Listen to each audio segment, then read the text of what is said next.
한때 애플은 삼성을 쥐락펴락하던 슈퍼갑이었습니다. 그런데 그 애플이 이제 중국 메모리 회사에 손을 내밀고 있습니다. 5달러에 사온 메모리를 소비자에겐 99달러에 팔던 회사였습니다. 그런데 2026년 메모리 값이 넉 달 만에 4배로 뛰자 애플이 먼저 흔들렸습니다. 맥과 아이패드 값을 최대 300달러나 올렸고 주가는 1년 만에 최악의 하루를 찍었죠. 도대체 그 갑질하던 애플이 왜 이렇게까지 됐을까요? 여러분 지갑과도 연결된 이 부메랑의 정체 함께 파헤쳐보겠습니다. 시작하기 전에 구독과 좋아요 부탁드립니다. 자, 애플부터 보겠습니다. 먼저 하나만 여쭙겠습니다.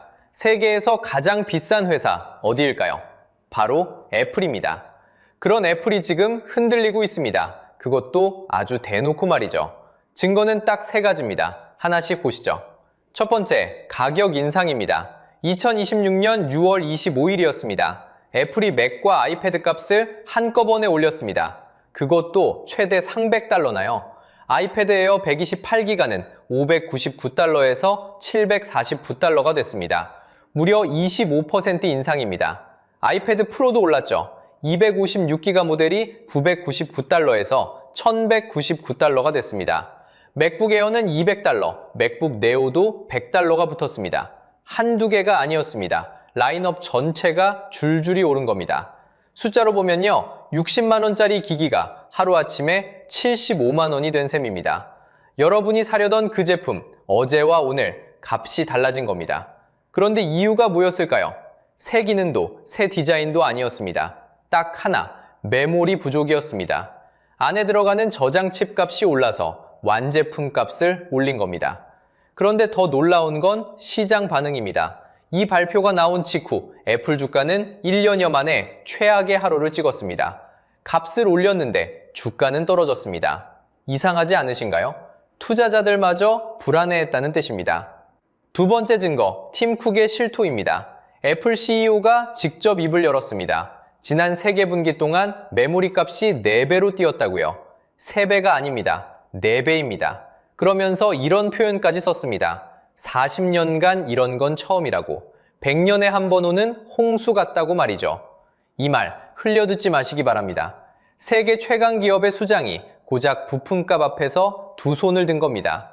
그만큼 상황이 심각하다는 뜻이죠. 세 번째 증거가 가장 삼진적입니다. 애플이 중국에 손을 내밀기 시작했습니다. 중국 메모리 회사 CXMTT 들어보셨나요? 애플이 이 회사 메모리를 검토하고 있다는 보도가 나왔습니다. 그 콧대 높던 애플이 중국산 부품을 만지작거리는 겁니다. 불과 몇 년 전만 해도 상상도 못할 장면이죠. 왜냐고요? 애플은 그동안 세계 최고 부품만 골라 쓰던 회사였거든요. 그런 회사가 이제 중국 문을 두드립니다. 그만큼 급했다는 신호입니다. 자, 여기서 핵심입니다. 이 3가지를 하나로 묶으면 그림이 보입니다. 세계에서 가장 비싼 회사가 5,000원짜리 부품 하나에 무릎이 꺾였습니다. 쉽게 말하면요, 100층짜리 빌딩이 벽돌 한 장 때문에 휘청인 격입니다. 화려한 아이폰도 튼튼한 브랜드도 아니었습니다. 애플을 흔든 건 손톱만한 메모리 칩 하나였습니다. 값을 올려도 주가가 빠져도 결국 원인은 이 작은 칩이었죠. 그런데 여기서 이상한 점이 하나 있습니다. 세계 최강 애플이 왜 하필 부품에서 먼저 무너졌을까요? 완제품도 아니고 브랜드도 아니고 말이죠. 상식적으로 생각하면 이렇게 큰 회사가 부품값 하나에 휘청일 리가 없습니다. 뭔가 우리가 모르는 구조가 숨어 있다는 뜻입니다. 그 답은 지금 반도체 시장에서 벌어지는 100년에 한 번 오는 사건에 있습니다. 지금부터 그 첫 번째 단서를 따라가 보겠습니다. 자, 여기서 핵심입니다. 메모리 값이 왜 갑자기 피었을까요? 팀 쿡의 말을 다시 보시죠. 지난 3개 분기 만에 4배, 40년간 처음 보는 100년에 한 번 오는 홍수. 세계 1위 회사 CEO 입에서 나온 표현입니다. 엄살이 아니라는 뜻이죠. 숫자로 보면요, DDR5라는 메모리 부품이 있습니다. 우리 컴퓨터에 꽂히는 그 램입니다. 32기가짜리 한 세트가 작년 9월엔 90달러였습니다. 우리 돈 약 12만원이죠.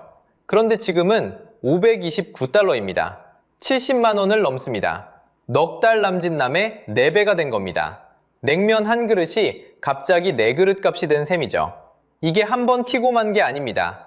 단일 분기에만 소비자용 D램 계약가가 최대 89% 올랐습니다. 시장조사기관 트렌드포스가 집계한 수치죠. 석 달 만에 값이 거의 2배가 된 겁니다. 게다가 2026년 3분기엔 여기서 또 13에서 18% 더 오른다고 봅니다. 이미 오른 값 위에 또 얹히는 거죠. 한번 붙은 불이 좀처럼 안 꺼지는 형국입니다. 도대체 왜 이런 일이 벌어졌을까요? 범인은 AI입니다. 정확히는 AI 데이터 센터죠.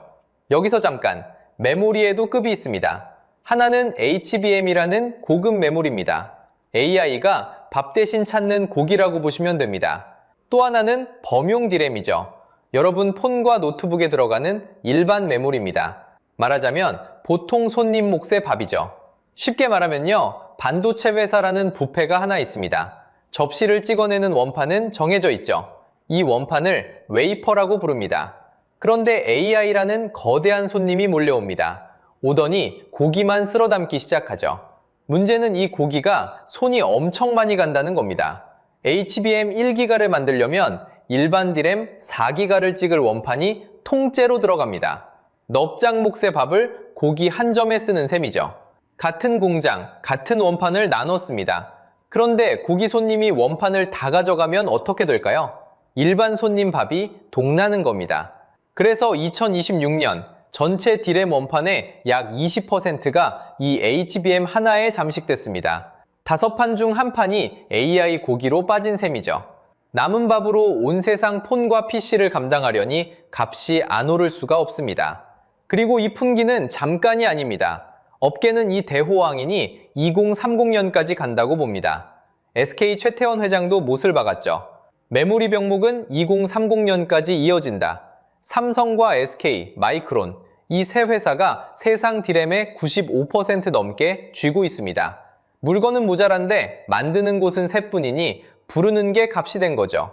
그런데 이 대목에서 한 반도체 회사 임원이 애플을 정조준한 발언을 합니다. 마이크론이라는 미국 메모리 회사의 최고 사업 책임자 수미 사다나입니다. 그가 이렇게 말하죠. 메모리 침체기에 특정 고객이 바닥까지 가격을 후려쳤다. 그 바람에 우리가 공장을 못 늘렸다. 특정 고객이 누구냐고요? 이름은 안 됐습니다. 하지만 업계는 곧장 애플로 읽었습니다. 무슨 뜻일까요? 값이 쌀 때 애플이 원가까지 쥐어짰습니다. 그러니 메모리 회사들은 돈이 안 됐죠. 돈이 안 되니 공장을 못 늘렸습니다. 그런데 지금 AI 수요가 터졌습니다. 공장은 그대로인데 손님은 넘칩니다. 결국 물건이 모자라 값이 폭등한 겁니다. 애플이 옛날에 눌러놓은 그 손이 지금 자기 목을 조르는 셈이죠. 왜 이게 통쾌하냐고요? 숫자로 보면 더 그렇습니다. 지금 마이크론의 총 이익률은 84.9%입니다. 100원어치 팔면 85원이 남는다는 뜻이죠. 과거 최고 호황 때가 62%였습니다. 그 기록마저 훌쩍 넘겼습니다. 늘 의리던 회사가 사상 최고로 돈을 쓸어 담는 겁니다. 게다가 이들은 영리했습니다. 장기 계약을 16건이나 걸었죠. 계약금으로만 220억 달러를 미리 받아뒀습니다. 우리 돈 30조 원이 넘습니다.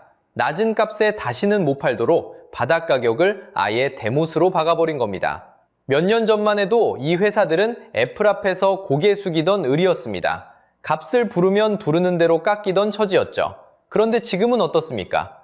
애플이 값 좀 깎아달라 사정해도 눈 하나 깜짝 안 합니다. 메모리 세 회사가 이 시장의 새로운 슈퍼갑으로 올라선 거죠. 값과 을이 자리를 통째로 바꿔버린 겁니다. 그런데 여기엔 더 통쾌한 반전이 숨어 있습니다.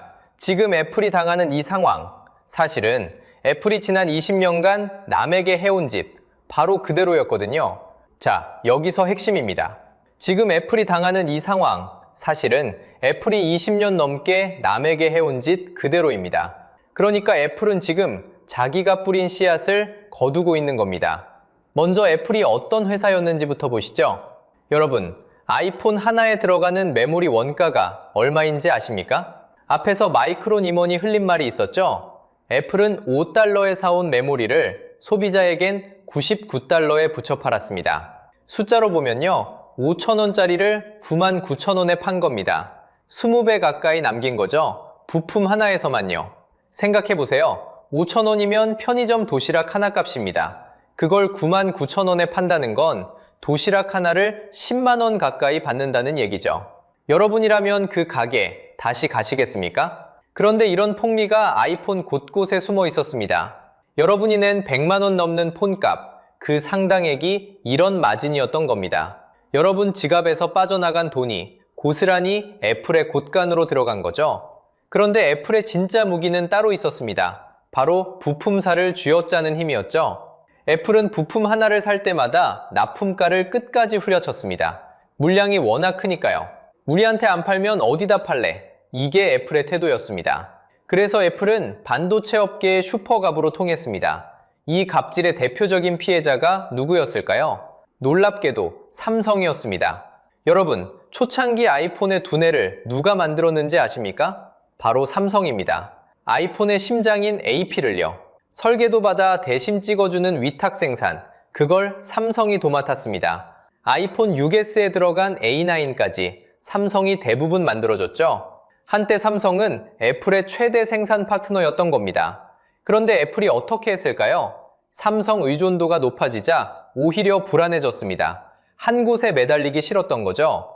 그래서 2012년 무렵부터 애플은 거래선을 흩어놓기 시작합니다. 대만 TSMC, 인텔, 샌디스크 여러 곳으로 물량을 쪼갰습니다. 그리고 결국 2014년 A8 칩부터 핵심 물량을 통째로 TSMC로 넘겨버립니다. 삼성을 키워쓰다가 아쉬울 게 없어지자 등을 돌린 거죠. 이게 무슨 뜻일까요? 삼성 파운드리에서 애플은 당시 매출의 상당 부분을 책임지던 큰손이었습니다. 그 큰손이 하루아침에 발을 뺀 겁니다. 삼성 입장에선 뒤통수를 제대로 맞은 셈이죠.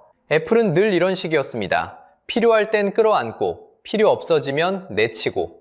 쉽게 말하면요, 5,000원에 떼온 물건을 99,000원에 팔던 사장님이 있습니다. 도매상 앞에선 더 깎아라, 안 그럼 옆 가게 간다며 큰 소리 치던 사장님이요.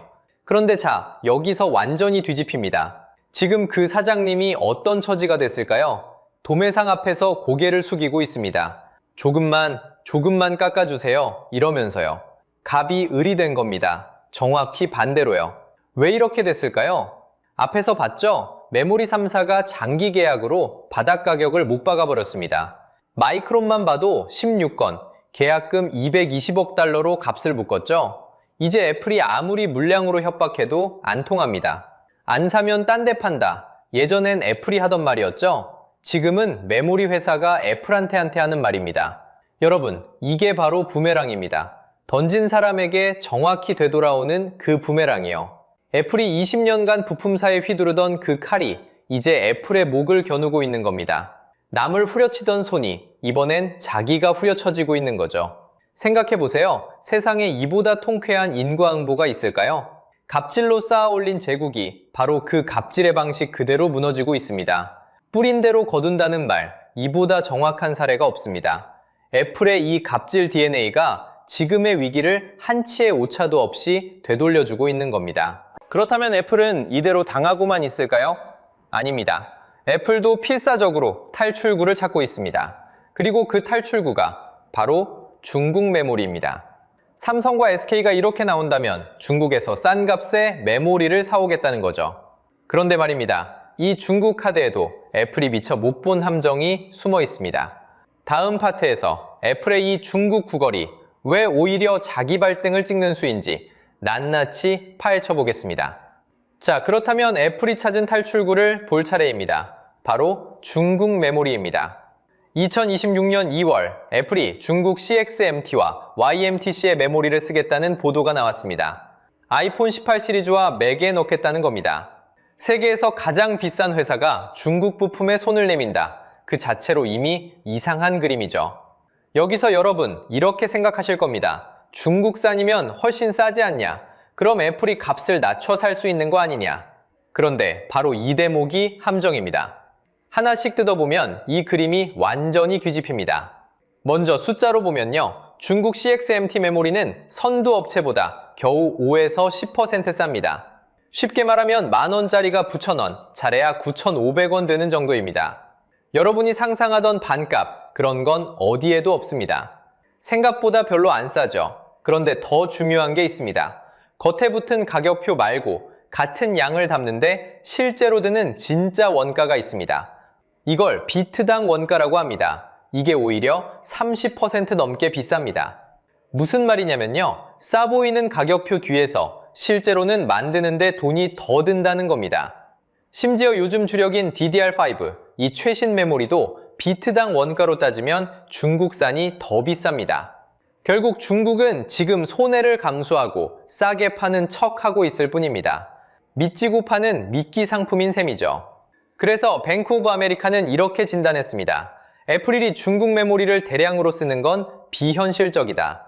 이건 실제로 쓰려는 게 아니라 삼성과 SK한테 값 깎아달라고 들이미는 협상카드다. 쉽게 말하면 이런 겁니다. 20년 단골 가게 앞에서 나 이제 옆집 갈 거야 하고 으름장을 놓는 거죠. 그런데 알고 보니 옆집이 더 비쌉니다. 물건도 단골 가게만 못합니다. 그러니 진짜 옮길 생각은 처음부터 없었던 겁니다. 그냥 단골 사장님 겁주려고 옆집 간판을 손가락질한 것뿐이죠. 실제로도 그렇습니다. 애플이 중국 메모리를 진짜로 넣는 물량은 저가형 아이폰 18이 그것도 가장 낮은 사양에 들어가는 정도뿐입니다. 게다가 정작 중국 사람들은 비싼 프로와 프로맥스를 원합니다. 그러니 이 저가 모델 주문량 자체가 얼마 안 됩니다. 협상카드로는 흔들어 보지만 실제로 쓰이는 양은 손톱만큼이라는 겁니다. 게다가 이 카드는 애플 목에도 칼입니다. CXMT는 미국이 지정한 중국 군사기업 명단에 올라 있습니다. 잘못 쓰면 애플이 제재를 맞을 수 있다는 뜻입니다. 세계 1위 부자 회사가 부품 하나 잘못 골랐다가 미국한테 두들겨 맞는 그림, 애플이 절대 감수할 수 없죠. 그래서 애플은 지금 백악관에 로비를 하고 있고 쓴다 해도 중국 안에서 파는 아이폰에만 넣을 계획입니다. 다시 말해 전 세계 아이폰이 아니라 중국 내수용에만 살짝 발을 담그겠다는 겁니다. 협상카드 치고는 실체가 참 얇죠. 결국 정리하면 이렇습니다. 애플이 중국으로 갈아탄다고 해서 여러분이 사는 아이폰 값은 절대 안 내려갑니다. 애초에 값을 내리려는 카드가 아니었으니까요. 싸게 사서 여러분한테 싸게 넘기는 그림이 아니라 삼성과 SK를 겁줘서 자기 원가만 지키려는 계산이었던 겁니다. 그런데 여기서 그냥 넘길 수 없는 대목이 있습니다. 이 CXMT라는 회사, 어느새 세계 D램 시장 4위까지 올라왔습니다. 점유율이 8%입니다. 2026년 매출은 500억 달러, 우리 돈 약 70조 원을 넘길 거란 전망까지 나옵니다. 애플이 협상용으로 만지작거리는 사이 중국은 조용히 그러나 아주 빠르게 실력을 키우고 있는 겁니다. 이건 우리 한국 반도체가 절대 방심하면 안 되는 이유이기도 합니다. 지금 앞서 있다고 내일도 앞선다는 보장은 어디에도 없으니까요. 방심하는 순간 오늘 애플이 겪는 일을 내일 우리가 겪게 될 수도 있습니다. 자, 애플의 중국 카드는 이렇게 속이 훤히 들여다 보입니다. 값을 내리려는 게 아니라 협상용, 실제로는 더 비싼 카드였습니다. 그렇다면 이 상황에서 진짜 웃고 있는 건 누구일까요? 자, 여기서 인트로에 던졌던 질문으로 돌아가겠습니다. 기억나시죠? 그 잘 나가던 애플이 왜 갑에서 을로 떨어졌나? 답은 이겁니다. 힘의 판 자체가 통째로 뒤집혔기 때문입니다. 완제품을 쥔 자가 왕이던 시대에서 부품을 쥔 자가 왕이 되는 시대로 그 판이 넘어간 겁니다. 우리는 보통 애플의 라이벌 하면 삼성 갤럭시를 떠올립니다. 폰 대 폰, 완제품 싸움이죠. 그런데 여러분, 이번에 애플을 무릎 꿇린 건 갤럭시가 아니었습니다. 눈에 보이지도 않는 폰 안에 숨은 손톱만한 부품, 바로 메모리였습니다. 화면에 보이는 로고가 아니라 그 안에서 숨쉬는 칩 한 조각이 세계 최강 기업의 목줄을 쥔 겁니다. 쉽게 말하면요, 화려한 간판 싸움에 온 정신이 팔려있는 사이 그 건물의 기둥을 쥐고 있던 쪽이 진짜 주인이 돼버린 겁니다. 애플은 간판만 봤습니다. 삼성과 SK하이닉스는 조용히 기둥을 쥐고 있었고요. 간판이야 언제든 새로 걸 수 있습니다. 하지만 기둥을 뽑으면 건물이 통째로 주저앉죠. 애플이 지금 겪는 게 정확히 그겁니다. 숫자로 보면요, 삼성전자 주가는 2026년 6월 19일 37만 4,500원, 사상 최고가를 찍었습니다. 최근 12개월 동안 약 456%, 5배 넘게 뛴 겁니다. 쉽게 말해 1년 전에 1,000만 원을 넣었다면 5,500만 원이 됐다는 얘기입니다. 그 사이 세계 1위 애플은 반대로 부품값에 짓눌려 주가가 1년 만에 최악의 하루를 찍었죠. 이 낙차 하나에 힘의 이동이 다 담겨 있습니다. 여기서 끝이 아닙니다. 삼성전자의 올해 2분기 영업이익은 1년 전보다 약 18배 뛸 거라는 전망이 나옵니다. 1년 사이에 18배입니다. 삼성과 SK하이닉스를 합치면 영업이익 150조 원을 넘길 거라는 전망까지 있죠. 어디까지나 전망입니다. 하지만 그 방향만큼은 분명합니다. 부품을 준 쪽으로 세상의 돈이 통째로 쏠리고 있다는 것. 애플이 폰 한 대 팔아 벌던 그 돈이 이제는 폰 속 부품을 준 쪽으로 흘러가고 있는 겁니다. 특히 AI 시대의 진짜 금맥은 HBM, AI가 밥 대신 찾는 고급 메모리입니다. SK하이닉스는 이 HBM 시장의 약 62%를 틀어주고 있습니다. 세계에 팔리는 10개 중 6개가 SK 겁니다. 엔비디아가 다음 세대 HBM4로 확보한 물량의 약 3분의 2도 SK 몫이고요. 삼성은 그 HBM4를 세계 최초로 상용 출하하기 시작했습니다. AI 시대의 심장을 한국 두 회사가 나눠진 셈입니다. 이게 말장난이 아니라 애플조차 굴복시킨 부품 지배의 실체입니다. 그런데 여기서 김칫국부터 마시면 안 됩니다. 삼성이 모든 걸 이겼다. 그렇게 끝내면 절반만 본 겁니다. 같은 반도체라도 파운드리, 그러니까 설계도 받아 대신 찍어주는 공장 쪽은 얘기가 완전히 다릅니다. 이 시장에서 대만 TSMC 점유율이 약 69.9%입니다. 삼성은요? 겨우 7.2%입니다. 10개 중 7개를 대만이 가져가고 삼성은 1개도 못 채우는 격이죠. 메모리에서 왕이 된 삼성이 파운드리에서는 여전히 대만을 한참 올려다보고 있는 겁니다. 그러니 정리하면 이렇습니다. 메모리는 역전에 성공했지만 파운드리는 아직 풀지 못한 숙제로 남아 있습니다. 한쪽 손엔 왕관을 쥐었고 다른 손엔 아직 빚이 남은 셈이죠. 완제품이든 부품이든 한쪽이 다 이기는 싸움은 세상에 없다는 겁니다. 그래도 큰 그림은 바뀌지 않습니다. 세계에서 가장 비싼 회사 애플조차 결국 부품 하나에 무릎을 꿇었습니다. 완제품이 왕이던 시대가 저물고 부품을 쥔 자가 왕이 되는 시대. 지금 우리 눈앞에서 그 판이 뒤집히고 있는 겁니다. 그런데 말입니다. 이 이야기 강 건너 불구경으로 끝나면 참 좋겠지만 그렇지가 않습니다. 부품값이 오르면 그 값은 결국 완제품 가격표에 붙습니다. 이 거대한 판이 뒤집히는 값을 결국 누가 치르게 될까요? 다음 차례가 바로 여러분 지갑이거든요. 자, 여기서 핵심입니다. 오늘 이야기를 세 줄로 정리해 드릴게요. 첫째, 애플의 몰락은 과거 갑질의 부메랑입니다. 5달러짜리 메모리를 99달러에 팔던 회사가 이제 부품값 앞에서 고개를 숙였습니다. 둘째, 100년에 한 번 오는 메모리 대홍수입니다. AI가 고급 메모리를 쓸어가자 우리 몫에 일반 메모리가 동났습니다. 셋째, 힘의 판이 통째로 뒤집혔습니다. 화려한 완제품이 아니라 눈에 안 보이는 부품을 쥔 쪽이 왕이 됐습니다.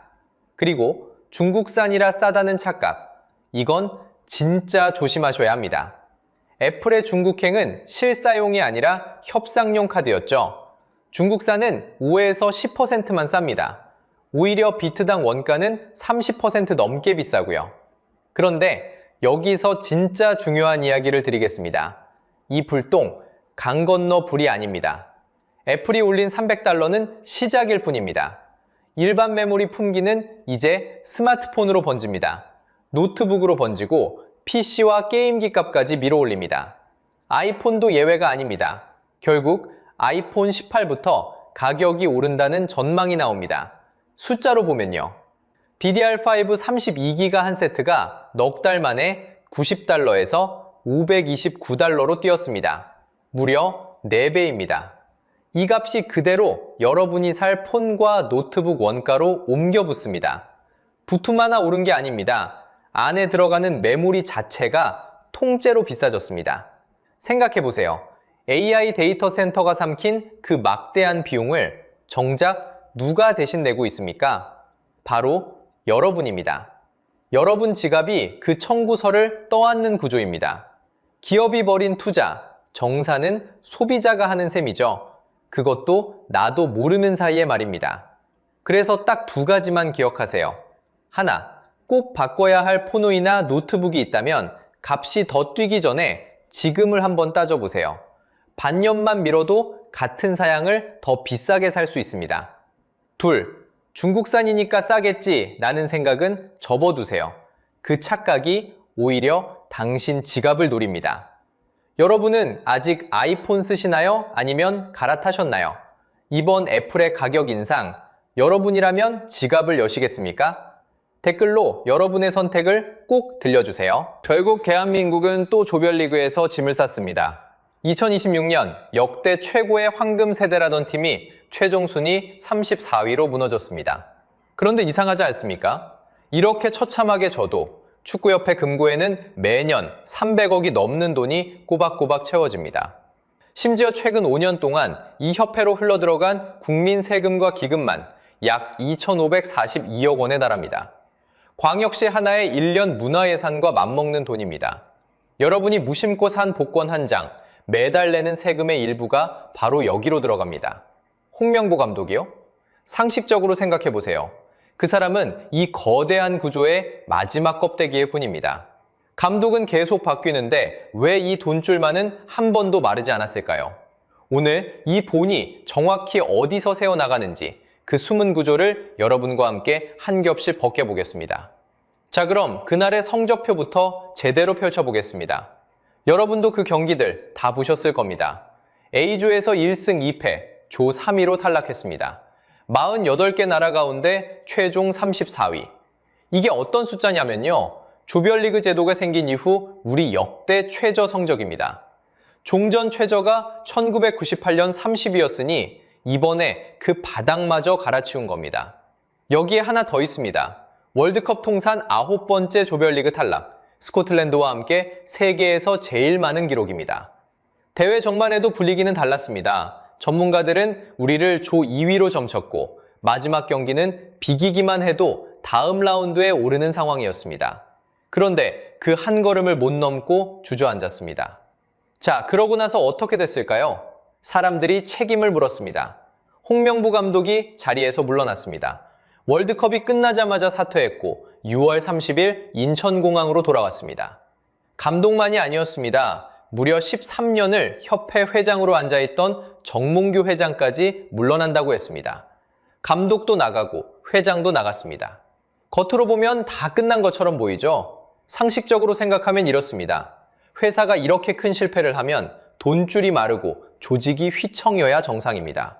성과가 없으면 들어오던 돈도 끊기는 게 세상 이치잖아요. 그런데 이상하지 않습니까? 감독은 잘렸고 회장도 나갔는데 정작 축구협회 금고는 그대로입니다. 아무 일도 없다는 듯이 돈은 여전히 채워지고 있습니다. 쉽게 말하면요. 배는 가라앉았는데 선장만 갈아치운 겁니다. 배 밑에 뚫린 구멍은 그대로인데 말이죠. 우리가 봐야 할 건 갈려나간 선장이 아니라 물이 새는데도 멀쩡한 그 배 자체입니다. 그래서 이 영상은 홍명보를 이야기하지 않습니다. 감독은 계속 바뀌었습니다. 그때마다 우리는 사람만 욕하고 끝냈죠. 홍명보는 이 구조의 마지막 껍데기일 뿐입니다. 진짜 사건은 따로 있습니다. 저도 절대 마르지 않는 돈줄, 저는 이걸 추적하려고 합니다. 왜 성적이 이 지경인데 이 돈만은 꼬박꼬박 들어오는 걸까요? 자, 여기서 핵심입니다. 이 협회 금고에는 성적과 상관없이 매년 300억이 넘는 돈이 채워집니다. 그렇다면 그 돈줄, 매년 300억은 도대체 어디서 오는 걸까요? 자, 그럼 궁금하시죠? 매년 300억이 넘는 돈, 도대체 어디서 오는 걸까요? 결론부터 말씀드리면요. 상당 부분이 여러분 주머니에서 나옵니다. 먼저 협회 살림 규모부터 볼게요. 대한축구협회의 2025년 예산은 총 2,049억 원입니다. 일반 예산이 1,108억, 여기에 천안축구종합센터 짓는데 941억이 잡혀 있습니다. 이 숫자만 보면 꽤 크죠? 그런데 이게 다 세금은 아닙니다. 여기서 냉정하게 나눠봐야 합니다. 숫자로 보면요. 일반 예산 1,108억 중에 약 828억은 자체 수입입니다. 후원사 광고비, A매치 입장 수입, 중개권료 같은 협회가 스스로 버는 돈이죠. 문제는 나머지입니다. 여기서부터가 여러분 돈이 들어오는 통로예요. 크게 두 갈래로 흘러들어옵니다. 하나는 스포츠토토 지원금과 국민체육진흥기금입니다. 이 둘을 합치면 약 227억. 여기에 북구보조금이 약 108억 더 붙습니다. 두 개를 더해보면요. 매년 약 300억이 넘는 공적 재원이 협회로 꽂힙니다. 파이낸셜 뉴스가 올해 콕 집어 이렇게 보도했습니다. 매년 300억이 들어가는 축협이라고요. 여기서 국민체육진흥기금이라는 말이 나왔는데 어렵게 들리시죠? 쉽게 말하면요. 복권이랑 토토판 돈으로 쌓아 올린 나라의 큰 지갑입니다. 그러니까 경로가 이렇게 됩니다. 여러분이 편의점에서 스포츠토토 한 장을 삽니다. 그 수익의 일부가 기금이 됩니다. 그 기금이 다시 축구협회로 흘러들어가는 거죠. 자, 여기서 핵심입니다. 이런 돈을 경제학에서는 준조세라고 부릅니다. 쉽게 말하면요. 세금이라 이름 붙지는 않았지만 국민이 사실상 부담하는 돈이라는 뜻입니다. 이쯤에서 이런 분들 계실 겁니다. 에이, 나는 축구 안 보는데 그게 나랑 무슨 상관이야? 이러시는 분들요. 그런데 상관이 있습니다. 여러분이 토토를 한 번도 안 샀어도 북구보조금 108억은 나라 예산에서 나갑니다. 그 나라 예산은 결국 우리가 낸 세금이거든요. 그러니까 축구를 보든 안 보든 이 돈줄에서 자유로운 국민은 없다는 얘기입니다. 축구 팬만의 문제가 아니라 납세자 전체의 문제인 거죠. 그럼 이게 한두의 얘기냐? 아닙니다. 더 스쿠프 보도를 보면요. 최근 5년간 이 협회로 투입된 공적 자금이 약 2,542억 원입니다. 5년에 2,542억. 이걸 사람 수로 바꿔보면 감이 옵니다. 웬만한 중소도시 시민 전체에게 한 사람당 몇만 원씩 걷어넘긴 셈이거든요. 자, 그럼 이 돈이 성적하고 아무 상관이 없다는 게 왜 문제일까요? 여기서부터가 진짜입니다. 돈은 이렇게 꼬박꼬박 들어옵니다. 이기든 지든 관계없이요. 그런데 정작 그 돈으로 앉힌 강독은 도대체 어떤 사람이었을까요? 돈은 이렇게 꼬박꼬박 들어옵니다. 그럼 그 돈으로 앉힌 강독은 어떤 사람이었을까요? 많은 분들이 홍명보 감독을 떠올리실 겁니다. 무너진 팀의 얼굴이니까요. 논란의 중심엔 연봉이 있었습니다. 한 민간 급여 추적 사이트는 그의 연봉을 약 38억으로 추정했습니다. 세계 48개국 감독 중 16번째로 높은 수준입니다. 그런데 여기서 분명히 짚겠습니다. 이 38억은 협회가 공식적으로 부인한 수치입니다. 협회는 알려진 20억대와 크게 다르지 않다고 반박했거든요. 그러니 확정된 금액은 아닙니다. 하지만 38억이든 20억대든 문제의 본질은 액수가 아닙니다. 성적표를 보시죠. 홍명보 감독은 2014년 브라질 월드컵도 조별리그에서 짐을 쌌습니다. 쉽게 말하면요. 그가 이끈 월드컵 본선은 두 번 다 조별리그 탈락입니다. 지휘봉을 잡았던 큰 무대에서 두 번 다 문턱을 못 넘은 거죠. 이번 대회는 기용 논란까지 겹쳤습니다. 마지막 남아공전, 우리는 손흥민을 선발해서 뺐습니다. 손흥민은 2014년 이후 월드컵 본선에서 12경기를 연속 선발로 뛰었던 선수입니다. 그 연속 선발 기록이 하필 가장 절박한 남아공전에서 멈췄습니다. 앞선 멕시코전에서는 후반 이른 시간에 손흥민을 빼기도 했습니다. 에이스를 두고 오락가락한 셈이죠. 사태 회견은 더 허탈했습니다. 모든 책임은 나에게 있다고 말했습니다. 그런데 그 입에서 더위 같은 외부 요인이 함께 흘러나왔습니다. 책임을 진다면서 밖을 가리킨 셈입니다. 여러분이 회사에서 이런 상사를 봤다고 생각해보세요. 성과는 최악인데 내 탓은 아니라고 합니다. 얼마나 답답하겠습니까? 국민이 느낀 감정이 딱 그거였습니다. 자, 여기서 핵심입니다. 이런 자리를 경제학에선 도덕적 해이라고 부릅니다. 쉽게 말해 실패해도 내 손해가 아니니 절박하게 뛸 이유가 사라지는 겁니다. 생각해보세요. 클린스만과 홍명보 두 감독의 위약금만 합쳐도 110억이 넘습니다. 실패해도 위약금까지 챙겨나가는 자리라면 누가 목숨 걸고 뛰겠습니까? 그래서 저는 이렇게 봅니다. 요리가 최악이면 재료를 탓할 게 아닙니다. 요리사를 봐야 하고 그 요리사를 뽑은 주방장을 봐야 합니다. 홍명보는 이 구조의 표면일 뿐입니다. 그런데 왜 하필 홍명보였을까요? 왜 이 사람이어야만 했을까요? 이 질문 하나에 이 영상에 진짜 핵심이 숨어 있습니다. 자, 이제 돈을 직접 뜯어보겠습니다. 성적과 상관없이 매년 협회로 들어오는 공적 자금이 약 300억 원입니다.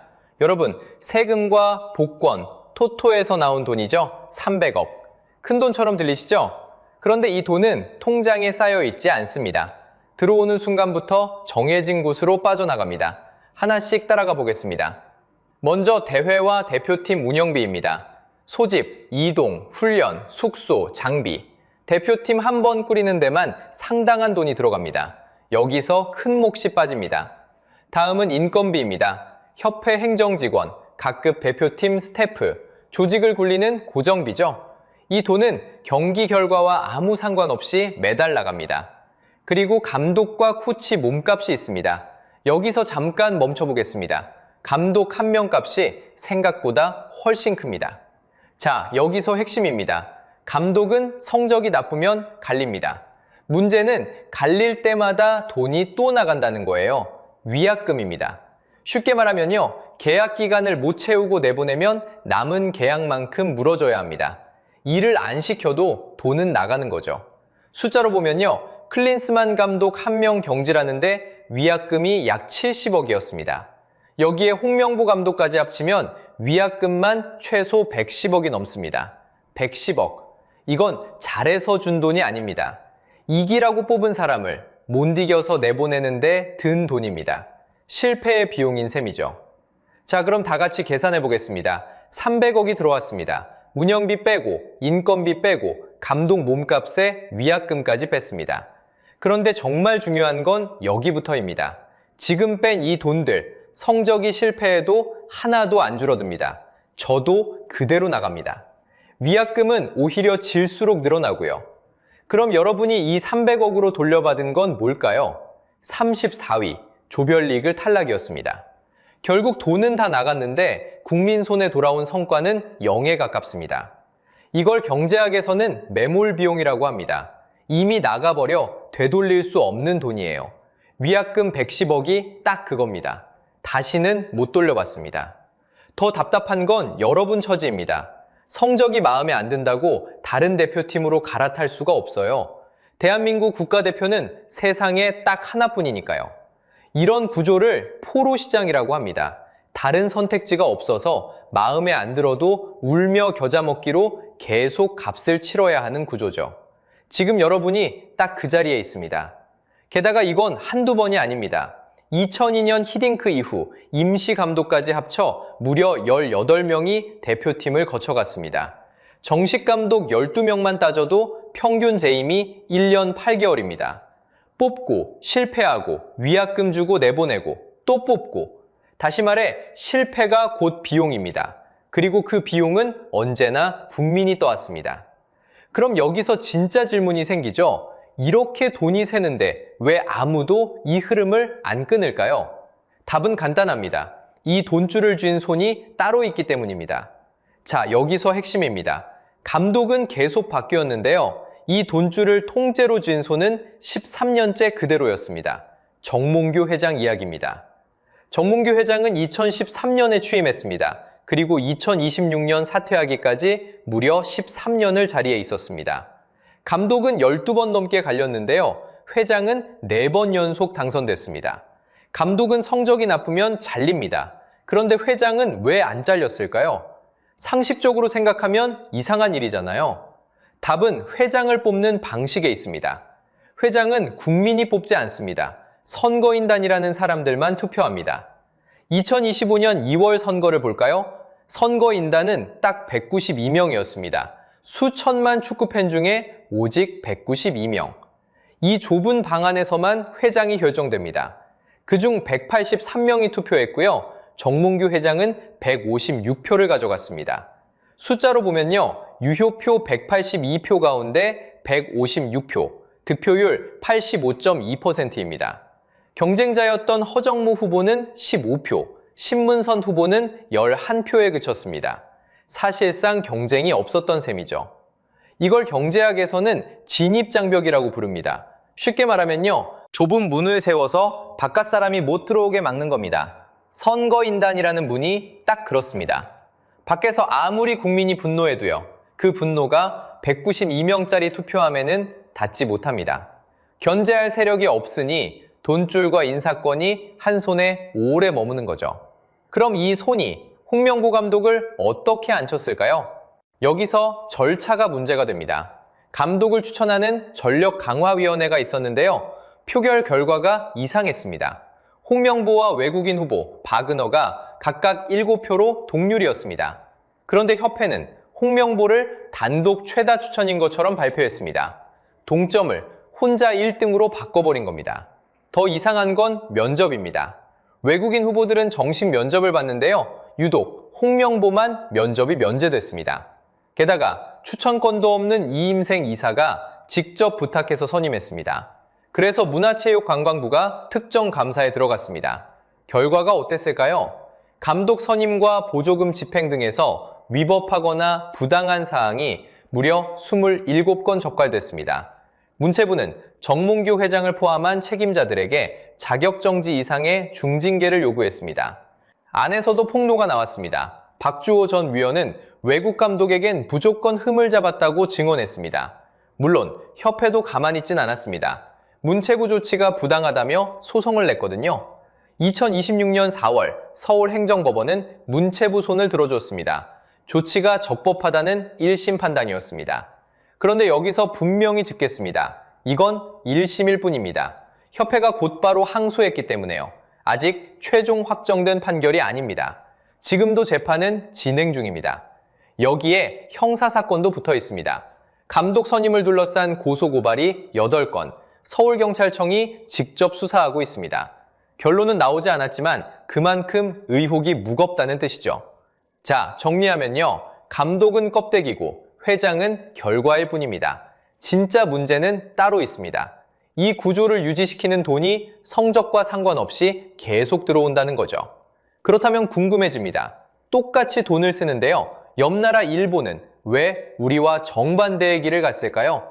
그 차이를 지금부터 비교해 보겠습니다. 자, 여기서 잠깐 옆나라를 보겠습니다. 똑같이 이번 월드컵을 준비한 일본입니다. 일본은 우리와 정반대의 길을 걸었습니다. 일본 대표팀 모리아스 감독의 추정 연봉은 약 14억입니다. 우리 홍명보 감독은 민간 추정으로 38억, 협회 말대로 20억대라고 쳐도 여전히 일본의 갑절입니다. 그런데 절반 이하를 주고도 일본은 본선에 올라갔습니다. 우리는 더 주고도 34위로 짐을 쌌습니다. 상식적으로 생각하면 이상하잖아요. 돈을 덜 쓴 쪽이 더 잘했습니다. 그럼 차이는 돈이 아니라 다른 데 있다는 뜻이죠. 그 차이의 이름은 시간입니다. 일본은 1993년 프로리그를 만들며 이른바 100년 구상을 세웠습니다. 2050년 월드컵 우승이 목표입니다. 쉽게 말하면요. 우리가 4년마다 감독 이름표만 갈아 끼우는 동안 일본은 반세기 뒤를 보고 씨를 뿌린 겁니다. 저변도 다릅니다. 일본은 협회 등록 선수만 약 83만 명입니다. 초등학생부터 고등학생까지 우리보다 몇 배는 두꺼운 밑바닥이 깔려 있습니다. 감독을 향한 신뢰도 마찬가지죠. 일본은 한 감독에게 10수년을 맡깁니다. 우리는 성적이 나쁘면 바로 자릅니다. 자르니까 위약금이 나가고 그 돈은 또 국민이 떠왔습니다. 그럼 방법이 없을까요? 있습니다. 이미 다른 나라들이 만들어둔 답이 있습니다. 핵심은 하나예요.